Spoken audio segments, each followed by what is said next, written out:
Bonjour tout le monde. Ça me fait plaisir d'être avec vous. Je remercie les organisateurs de m'avoir donné cette chance de venir vous parler de petite enfance, d'éducation préscolaire. Et vous voyez, ça part très fort. 2 présentations, 2 hommes, sans petite enfance, c'est bien.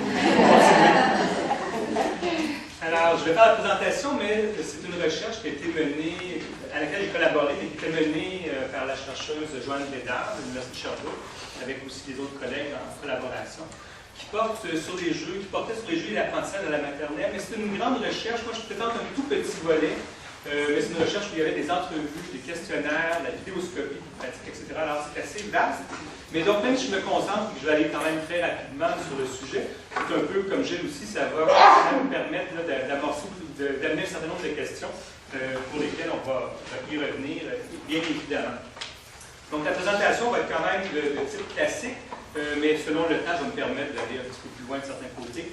Mais je vais au moins prendre le temps de vous donner l'ensemble des résultats, même si c'est très spécifique, pour qu'on puisse par la suite, lors du panel, entre autres, en discuter davantage. Tout d'abord, la formation des enseignants à la maternelle. Bien, je vais juste préciser également mon lien avec la petite enfance et spécifiquement lien avec la maternelle parce que j'enseigne les cours au préscolaire. Donc, à l'Université de Montréal, il y en a tellement de cours au préscolaire. J'apporte déjà la question. Depuis un certain nombre d'années, j'écoutais Gilles tout à l'heure et des exemples qu'il donnait. On en entend plein de choses sur le jeu, sur les pratiques, sur qu'est-ce qu'on pense faire et ce qu'on fait quand on va en stage. Nous, on a un stage obligatoire préscolaire. Et enfin, il y a beaucoup d'écarts entre les représentations, les croyances, les attentes et ce qu'on fait réellement dans la pratique. Alors ici, ce que je vais vous présenter, c'est plus justement les représentations, les perceptions, etc. Mais ça va nous amener aussi à nous questionner, comme Gilles l'a bien mentionné, sur par la suite, qu'est-ce qu'on peut faire concrètement. Alors, tout d'abord, il faut rappeler qu'au baccalauréat, la formation au préscolaire est très spécifique. Dans l'ensemble des universités québécoises, il y a peu de cours qui se portent spécifiquement, sinon ce sont soit quelques cours spécifiques où on aborde le préscolaire par la bande du primaire dans un grand coup.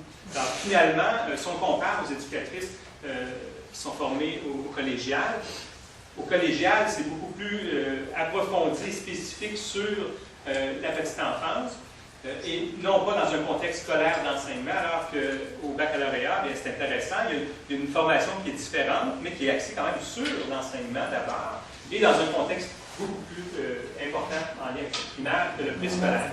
Alors après ça, quand on pose la question, moi je pose presque toujours, mais maintenant je n'ai plus besoin de la poser, je connais la réponse. Les étudiants, comme ce sont des cours obligatoires que je donne, qui est intéressé par le préscolaire, la petite enfance, ou qui aurait l'intérêt d'y travailler plus tard, et le ciel est à peu près très dégarni.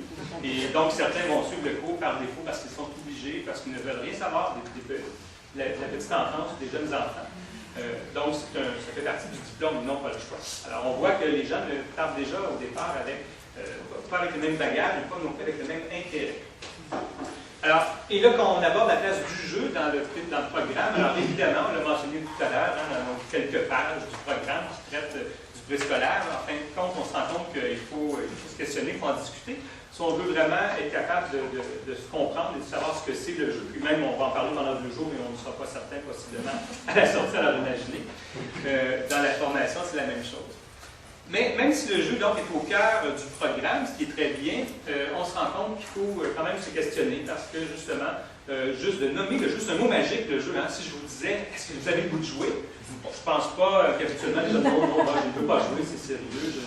Et encore là, de parler que ça peut être sérieux et être plaisant aussi. Enfin, qu'est-ce que c'est le jeu? Est-ce qu'on peut tout mettre là-dedans ou presque? Alors, donc, il y a beaucoup de ménage à faire, mais peut-être que finalement, il n'y a pas autant de ménage à faire que de se rendre compte que le jeu, c'est beaucoup de choses aussi à la fois. Ça peut être plusieurs choses différentes et complémentaires. Donc, on n'est pas nécessairement dans des extrémités où il faut dire le jeu, c'est ceci ou ce n'est pas ceci. C'est peut-être un ensemble d'éléments. Et j'espère bien, durant les 2 jours, qu'on va aborder justement assez en profondeur pour clarifier tout le moins un peu ces aspects du jeu. L'intervention éducative à la maternelle, jouer et apprendre, ou plutôt apprendre en jouant. Alors, on peut, la limite et la nuance est plutôt mince, mais il faut se poser la question.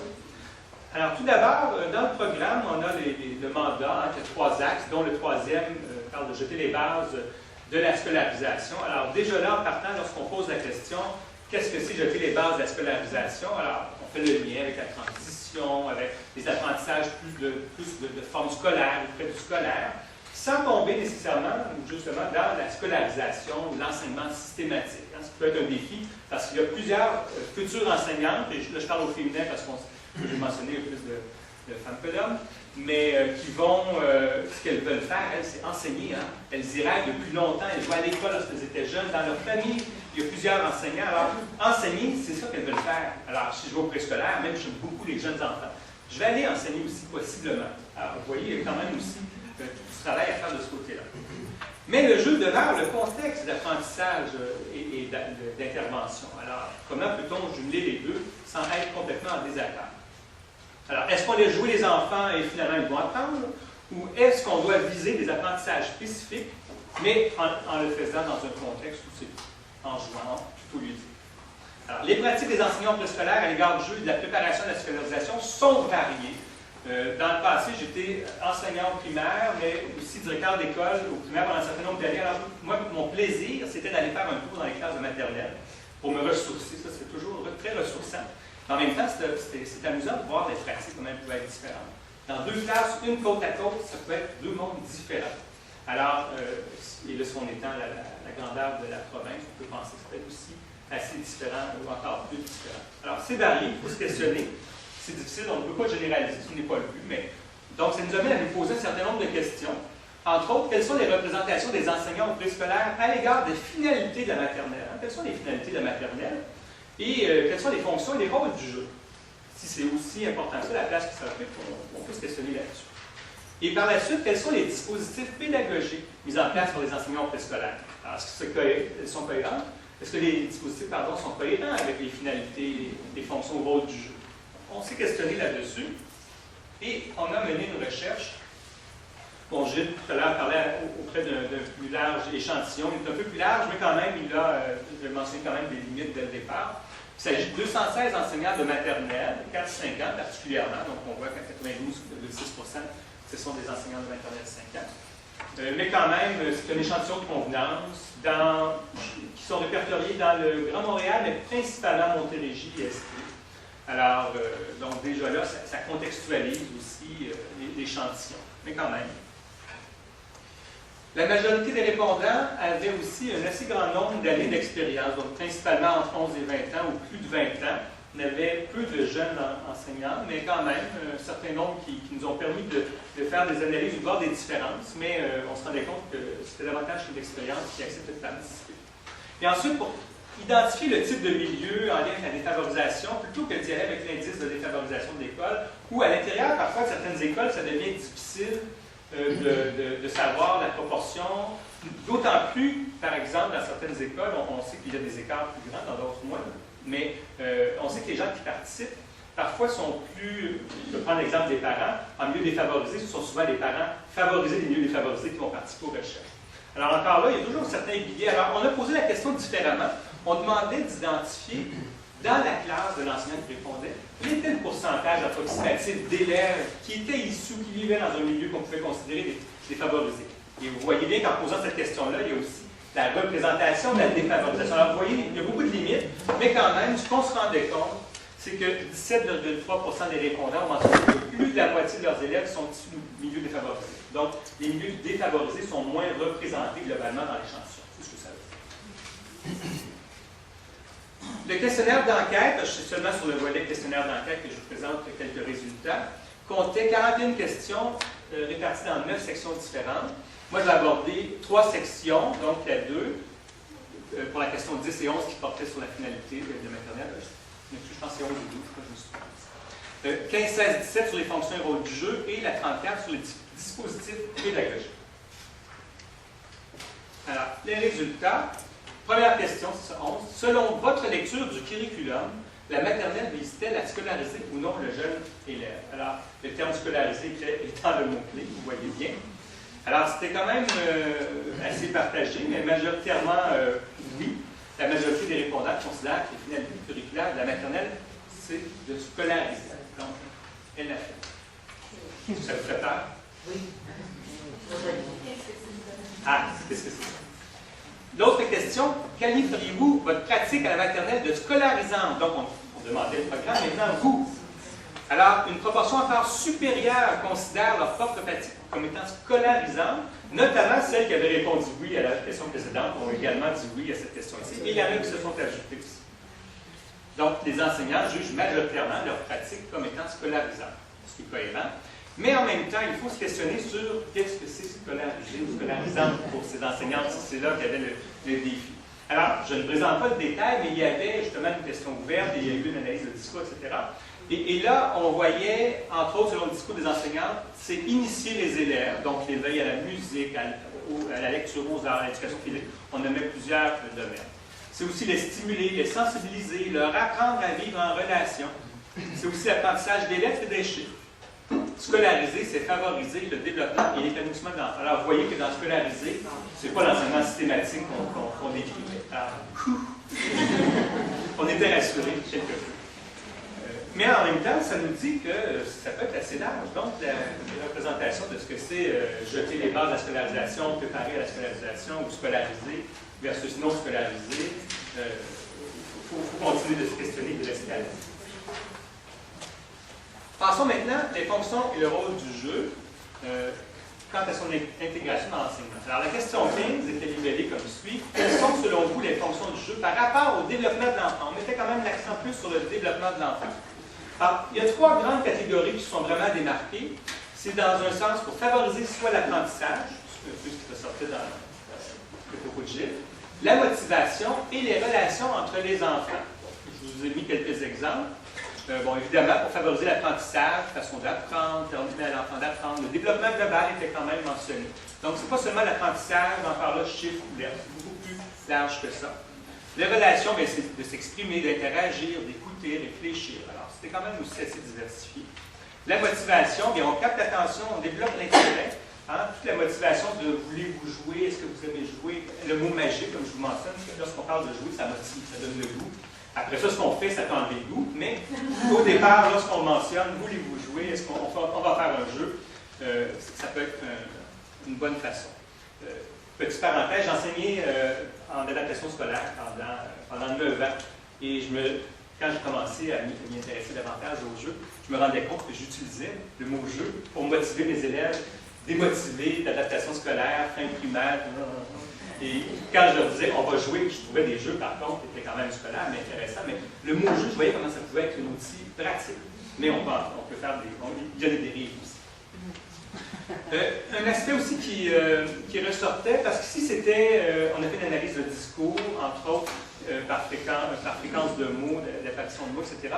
Et on pouvait faire des catégories selon les âges des répondants, l'expérience ou les caractéristiques. Et un aspect qui ressortait, c'est que les enseignants qui ont peu d'expérience au préscolaire, particulièrement ceux ayant 2 années d'expérience autour au moins, alors c'était vraiment ceux en début de carrière, ont une idée moins précise des fonctions du jeu. Donc ça nous ramène encore là à notre formation. Hein? On les forme, ils viennent de sortir de l'université, mais c'est pas toujours, c'est pas nécessairement davantage plus clair encore. Alors vous allez voir tout à l'heure avec l'expérience d'autres résultats qui sont intéressants. Question 16. Quel est le rôle du jeu en maternelle? Alors là, un peu plus général. Mais encore là, justement, quel type de réponse est ressorti? C'est un peu la même chose. L'apprentissage, la motivation, la socialisation, mais les relations avec les élèves, c'est aussi la socialisation qu'on a vu précédemment. Alors là, dans les différences, les enseignants ayant plus de 50 ans, de 50 ans, accordent principalement, pardon, parce que j'ai eu un flash que je pensais à l'autre chose, plus de 50 ans accordent principalement un rôle au plan des apprentissages. Ça, c'était clair pour eux, notamment sur comment susciter l'intérêt de l'enfant. Alors, quand on a de l'expérience, ça se démarque entre autres de cette façon-là. Une catégorie légèrement inférieure en âge accorde un rôle important au plan des apprentissages aussi, mais fait aussi des liens avec les outils pédagogiques qui favorisent les interactions. Donc, apprentissage et interaction entre les élèves, donc le contexte encore là dans lequel on le met, partager des expériences. Donc, dans leur discours, parce que c'est toujours au niveau du discours, c'est ce qui ressort le plus. Vous allez voir, ça va changer. Entre 31 et 40 ans, on parle d'apprendre en s'amusant, on parle plus de socialisation. Donc, l'apprentissage commence à être un peu moins présent. Ça ne veut pas dire qu'il n'y en a pas, mais ce n'est pas la dominante du discours. Moins de 30 ans, alors là, ne montre pas de tendance claire. C'est plus disparate. Il y a un peu de tout, finalement, par rapport au jeu. On continue. Veuillez préciser comment vous intégrez le jeu dans votre enseignement maintenant pour la question 17. Alors là, on voulait savoir comment concrètement ça pouvait plus prendre forme. Alors, on a vu des réponses quand même assez variées en termes de type de jeu, libre, dirigé, individuel, coopératif. Et là, je pourrais continuer la liste, c'est assez varié. Et aussi, on dit que c'est habituellement ou très souvent intégré dans la routine, donc une certaine formalisation, on peut dire. Donc, dans des ateliers, des coins, des situations d'apprentissage. Donc, il y a des moments, mais aussi une forme d'organisation autour du jeu qui fait partie du quotidien de l'élève, de l'enfant à la maternelle. Cependant, l'analyse du discours nous amène encore des différences. Donc, les enseignants qui ont plus de 20 ans d'expérience laissent une assez grande place au choix des enfants. Alors, on voyait tout à l'heure justement le choix, quelle place l'enfant a-t-il dans les activités de jeu. Alors, ceux qui ont plus d'expérience laissent plus de choix. Moi, quand je vois ça, d'emblée, je me dis, c'est peut-être normal aussi, hein? Quand on a de l'expérience, le contrôle, on se sent plus en contrôle, plus sûr, plus confiant, on peut laisser aller davantage. Les jeunes vont être capables de les récupérer si jamais ça se dégrade. Alors qu'en début de carrière, ce qu'on va faire, c'est qu'on va les tenir serrés, je dois gérer ma place, sinon, c'est peut-être la direction d'école qui va me dire que je suis peut-être pas fait pour l'enseignement. On a beaucoup de craintes d'appréhension, c'est tout à fait normal. Les enseignants qui ont entre 11 et 20 ans d'expérience mettent davantage en évidence les types ou formes de jeux. Ça prend la forme de matériel, les activités coopératives, les jeux de rôle, etc. On continue. Alors, ceux qui ont entre 7 et 10 ans d'expérience intègrent le jeu sous forme de développement de compétences ou à des fins d'apprentissage. Vous voyez, on arrive un peu plus dans le contenu, là. J'ai mon programme, les compétences, qu'est-ce que je dois faire apprendre. Alors, on reprend le contrôle. Quand on a moins d'expérience, on a plus besoin d'être en contact avec ce pourquoi on a été formé de la base, hein, parce que dans les cours, évidemment, on doit expliquer, présenter, travailler le programme, c'est la base. Alors, on y revient. Entre 2 et 6 ans d'expérience, on parle plus en termes d'organisation de l'environnement éducatif. Hein? Les coins, le jeu est quand même présent, mais on voit que, comme je vous dis, le contrôle, on reprend le contrôle, puis on veut davantage suivre et être près des enfants, mais donc, si on est plus près, on les suit de plus près, on est plus en contrôle, on décide davantage à leur place également. Pour ceux qui ont moins de 2 ans d'expérience, alors là, les réponses sont beaucoup plus diversifiées. On parle encore d'activités, d'ateliers, de jeux, de causeries, mais en même temps, c'est plus flou, c'est plus diffus, puis on voit moins de tendances claires. Alors, vous voyez bien, dans les différentes réponses, de fonction et rôle du jeu, ce qui ressort, c'est que l'expérience joue pour beaucoup, va influencer beaucoup comment on va animer, comment on va vivre les activités avec les enfants. Passons au dispositif pédagogique. Alors, les enseignants ont été interrogés à propos d'un certain nombre de dispositifs, donc qui étaient déjà identifiés. Alors, c'est un choix, ce n'est pas eux qui les ont nommés, c'était une liste qu'ils avaient. On se rend compte que le jeu, en tant que contexte d'apprentissage, est quand même celui qui est le plus privilégié. Il est notamment souvent ou toujours utilisé pour 96,2% d'entre eux. C'est quand même beaucoup. Alors, ça aussi, c'est intéressant de voir qu'est-ce qui s'en démarque. Alors, dans un premier temps, on avait à gauche, vous avez à gauche jamais et à l'occasion, comme choix de réponse, et à droite souvent et toujours. Donc, on les a dichotomisés, séparés pour en faire une meilleure lecture. À gauche, vous avez ce qui est en orange plus foncé, c'est ce qui est ressorti plus important dans les deux catégories souvent et toujours. Donc, les deux plus importants, c'est la collaboration comme contexte, approche, démarche, stratégie, et le jeu en tant que contexte d'apprentissage privilégié. Un peu plus pâle, la démarche de création, démarche de résolution de problèmes, réflexion sur l'action comme stratégie cognitive, et réalisation de projets individuels ou en équipe ou collectif. C'est un peu plus faible, dans les 60-70%. L'approche par problème, démarche scientifique un peu plus faible, et celui qui est complètement vraiment le plus faible, c'est la recherche d'informations sur Internet. Quand même, encore là, j'attire votre attention sur le fait que cette recherche s'est terminée aux alentours de 2009, je crois. Donc, on peut penser qu'avec l'avancée rapide des technologies, ça pourrait changer quand même aujourd'hui, en proportion. Donc, on voit vraiment clairement ici que dans les choix, c'est les deux premiers qui étaient vraiment à très fort taux de pourcentage qui étaient privilégiés. Divers types de jeux. Lorsqu'on parle des types de jeux, il y en a divers qui sont utilisés. Le recours à l'enseignement magistral, c'est une catégorie enseignement magistral ou travail individuel plus sous forme de feuilles d'exercice, sont peu favorisés. Vous allez voir les pourcentages après, ce qui était ça aussi un peu rassurant. Mais en même temps, lorsque j'observe ces résultats, je demeure critique et je sais bien que c'est lié au contexte et à l'échantillon, parce que j'en connais quand même un grand nombre d'enseignants qui ont leur cahier d'exercice. Et il y a tellement de beaux cahiers et de manuels qui existent et de tout ça. C'est riche tout ce que les maisons d'édition font. Hein. C'est très beau. C'est très, très beau, mais c'est ça. Les différences significatives apparaissent en ce qui concerne encore là les enseignants qui ont plus de 20 ans d'expérience. On n'en sort pas vraiment, les années d'expérience se démarquent. Ça fait une différence dans les résultats. Et ici, on a pu faire des statistiques comme si ce n'était pas du discours. Donc, deux catégories. On voit l'organisation de séquences de jeux libres à l'intérieur, entre autres, il y avait une différence significative. Les enseignants qui ont entre 11 et 20 ans, quand même un peu moins, mais quand même assez d'expérience aussi, eux se démarquaient au plan des jeux dirigés en équipe à l'intérieur et des contextes favorisant la collaboration. Je vous montre maintenant le tableau qui vous permettra de mieux comprendre dans l'ensemble. Alors, même chose, vous avez les deux colonnes de gauche, jamais ou à l'occasion comme choix de réponse. À droite, souvent et toujours. En rouge, ce sont ceux qui se démarquent le plus, donc parce que c'est en orange plus foncé, soit jeu libre à l'intérieur, en solo, en diade ou en équipe, causerie en grand groupe, atelier dirigé. Ensuite, dans un deuxième temps, jeu dirigé en grand groupe à l'intérieur, atelier non dirigé, temps pour le repos, c'est un peu moins fort. Enfin, jusqu'à ce qu'on arrive travail en équipe, jeu dirigé, jeu extérieur, etc. Mais surtout ici, ceux-là, vraiment, c'est très, très fort, mais pour à l'occasion ou jamais. Est-ce que ça vous surprend? Oui. Oui.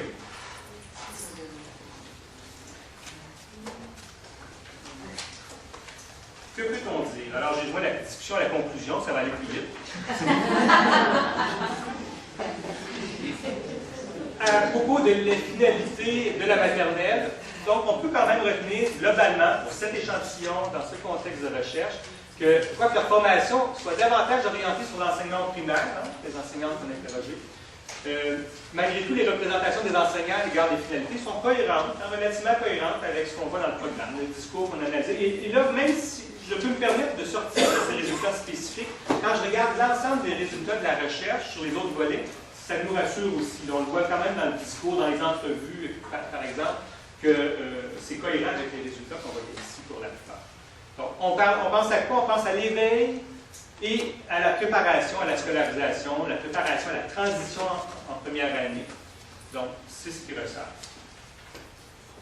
Les fonctions et le rôle du jeu. Alors, le jeu est primordial. On voit bien qu'ils mettent l'accent principalement, enfin, ils le verbalisent, que c'est important. Ils le choisissent aussi lorsque c'est possible.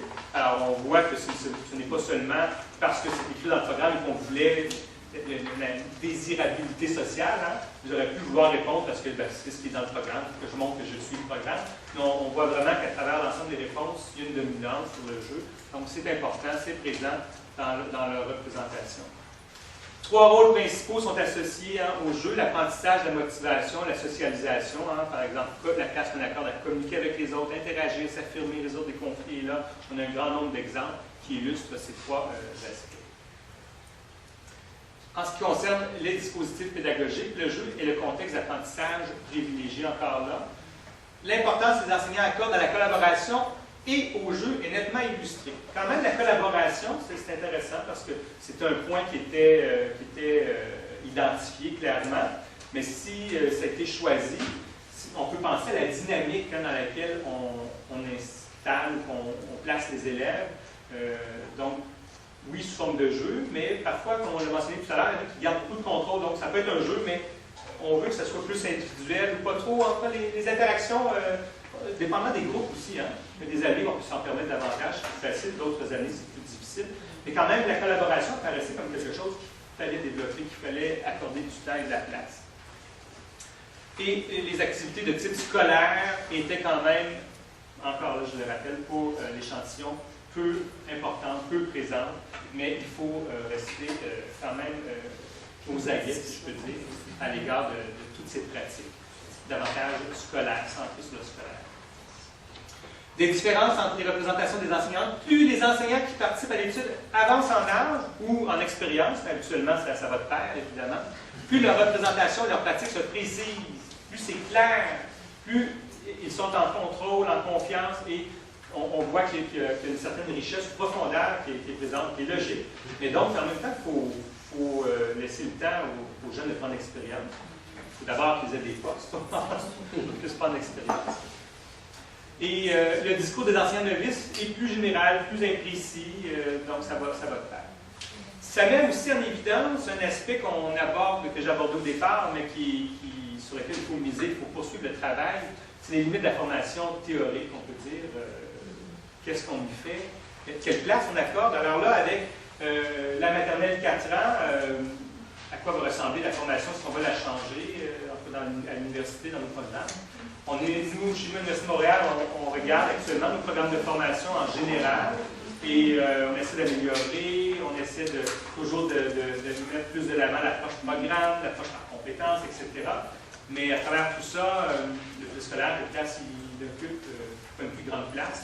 J'ai hâte de voir si la maternelle 4 ans va nous amener à pouvoir ouvrir de l'espace, mais on sait comment ça fonctionne. Si on ajoute, c'est parce qu'on enlève à quelque part. Alors, c'est tout un défi. Les maternelles, c'est un peu comme dans les écoles. Hein, les maternelles sont souvent oubliées. Hein, les enseignantes sont oubliées. Il y a un spectacle, on a oublié des invités, ou sont trop petits. Alors, à l'université, c'est un peu la même chose. Parfois, la maternelle, on les oublie, c'est moins important, il faut juste jouer de toute façon. Alors, donc, il faut prendre notre place, et des journées comme les deux qui vont suivre sont importantes parce qu'il faut se faire voir, il faut continuer d'en parler si on veut se faire entendre. Il faut aussi penser à la supervision, mais à la formation pratique, parce qu'il y a la formation théorique, il y a la formation pratique. Chez nous, on a un stage obligatoire de scolaire en deuxième année que je trouve moi, vraiment fort intéressant, d'autant plus qu'on a 2 cours préparatoires à ce stage. Un qui porte sur l'intervention éducative, donc plus comment intervenir en lien avec les 6 compétences, et un autre cours qui concerne l'environnement éducatif, l'organisation. Donc les deux se complètent. Et une fois que ces cours sont terminés, les étudiants s'en vont en stage intensif. Et les commentaires qu'on a depuis que j'y suis, en tout cas ce que j'entends, c'est que la coordination est bonne parce que les cours théoriques sont suivis immédiatement du stage, donc on peut plus facilement intégrer ou transférer dans la mesure du possible, évidemment.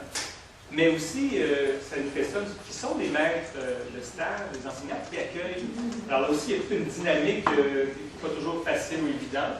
Alors, il faut se questionner là-dessus, je crois, puis poursuivre le travail de collaboration avec les milieux pratiques. Il ne faut pas rester l'université d'un côté et les milieux pratiques de l'autre.